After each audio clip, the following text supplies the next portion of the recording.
Hi guys, welcome all for cute chef சமையல். இன்றைக்கி நம்ம கோயிலில் செய்கிற மாதிரி புளியோதரை சாதம் எப்படி பண்ணுறதுன்னு தான் பார்க்க போகிறோம்.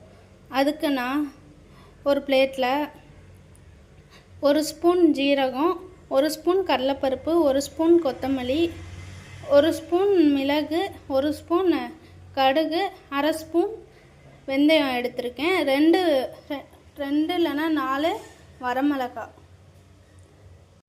இது எதுக்குன்னா கோயிலில் செய்கிற மாதிரி புளியோதரை சாதம் செய்கிறதுக்கு ஒரு மிக்ஸ் தேவை, ஏதாச்சும் ஒரு பொடி, அதுக்காண்டி இது. அதுக்கப்புறம் இந்த பிளேட்டில் இருக்கிறது எண்ணெயில் போட்டு தாளிக்கிறதுக்காண்டி 1 கப் வேர்க்கடலை, 1 ஸ்பூன் கடலைப்பருப்பு, 1 ஸ்பூன் கடுகு, 2-3 வரமிளகாய். நான் வரமிளகாய் சிறுசாக இருக்கனால 4 எடுத்திருக்கேன். நீங்கள் பெருசாக இருந்தால் 2 போதும். 4-5 பல் பூண்டு வேணாலும் சேர்த்துக்கோங்க, அது ஆப்ஷனல் தான். அதுக்கப்புறம் ஒரு எலுமிச்சங்காய் சைஸ் புளியை நல்லா நான் ஒரு 10 நிமிஷம் இல்லைன்னா 1/4 மணி நேரம் ஊற வச்சுருக்கேன். இப்போ வீடியோக்குள்ளே போகலாம். ஒரு வடை சட்டி இல்லைன்னா ஒரு பேனை எடுத்துக்கிட்டு அதை நல்லா காய வைங்க ஸ்டவ்வில் வச்சு. நல்லா இந்த மாதிரி காஞ்சோன்னே நம்ம எடுத்து வச்சுருக்க இந்த மிக்ஸ் எல்லாத்தையும் அதில் சேர்த்துக்கணும். சேர்த்து ஒரு 2 நிமிஷம் வறுத்து விட்டுக்கணும்.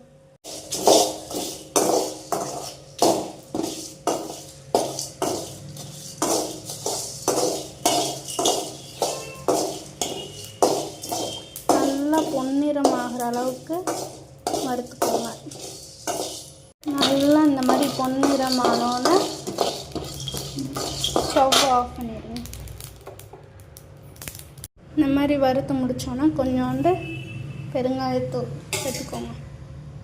சேர்த்து அதையும் அந்த ஹீட்லேயே கிண்டி விட்டுட்டு இது ஒரு பிளேட்டுக்கு மாற்றிடுங்க, சூடு ஆறட்டும். இப்போது இந்த மாதிரி பிளேட்டில் எடுத்து வச்சுக்கோங்க, ஆறட்டும். இப்போது இந்த வறுத்து வச்சுருக்க மசாலாவை மிக்ஸி ஜாருக்கு மாற்றி நல்லா பவுட்ரு பண்ணி எடுத்துப்போம். நல்லா ஃபைன் பவுடராக அரைச்சாச்சு.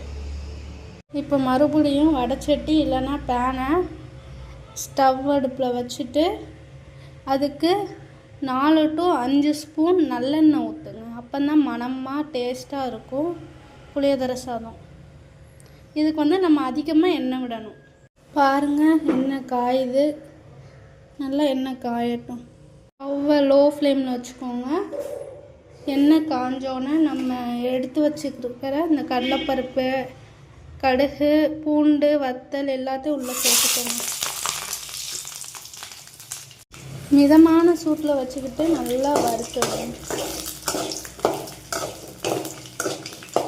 நல்லா பொன்னிறமாக ஆகிற அளவுக்கு வறுத்துக்கோங்க. இது கூட நம்ம முந்திரி பருப்பும் சேர்த்துக்கலாம், ஆப்ஷனல்.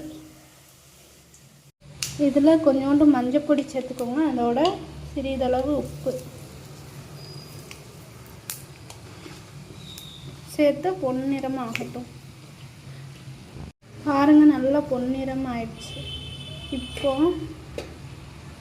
நம்ம அரைச்சி வச்சுருக்க மிக்ஸை உள்ளே சேர்த்துக்கிடுவோம். இதை நீங்கள் மொத்தமாக அரைச்சி ஃப்ரிட்ஜு இல்லைன்னா பாக்ஸ் எதிராச்சும் ஸ்டோர் பண்ணி கூட வச்சுக்கலாம். இதை போட்டு லைட்டாக வதக்கி விடும்.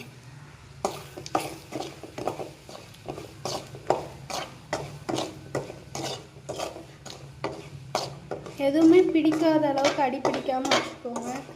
அதனால தான் நான் லோ ஃப்ளேமில் வச்சு பண்ண சொல்கிறேன்.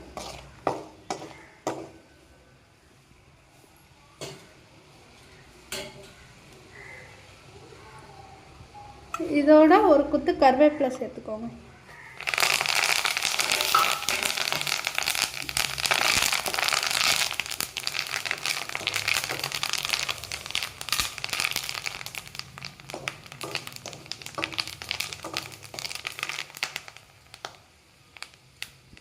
அதுக்கப்புறம் கரைச்சி வச்சுருக்க புளி தண்ணியை உள்ளே சேர்த்துக்கோங்க.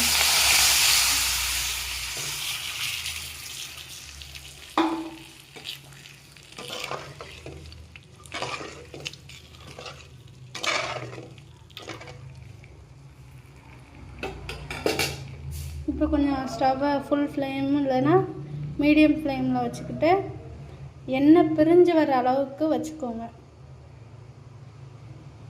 சாதத்தை இந்த மாதிரி வச்சுக்கோங்க. குலையவும் கூடாது, அதுக்குன்னு விதையாகவும் இருக்கக்கூடாது.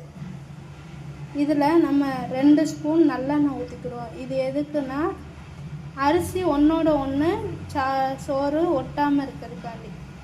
எண்ணெய்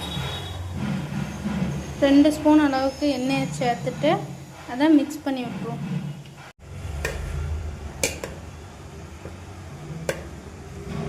பாருங்கங்க, புளியோதரை சாதம் செய்கிறதுக்கு ரெடியாக போகுது.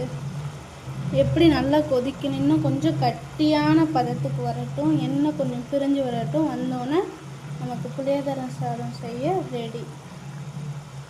ஒரு 5 நிமிஷம் இந்த மாதிரி வச்சு கெட்டியாக்கிக்கிடுவோம். பாருங்கள், நல்லா கெட்டியாகி அல்வா பதத்துக்கு வந்துடுச்சு. இப்போ இதை நம்ம சாதத்தில் சேர்த்துக்கலாம். ஸ்டவ் ஆஃப் பண்ணிவிட்டு சாதத்தில் சேர்த்துக்கலாம்.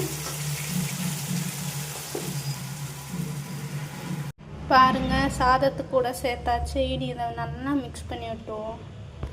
பாருங்கள், அற்புதமாக சும்மா பார்க்கவே அழகாக இருக்குது. பாருங்கள், ரெடி ஆயிடுச்சு நம்ம புளியோதரை சாதம்.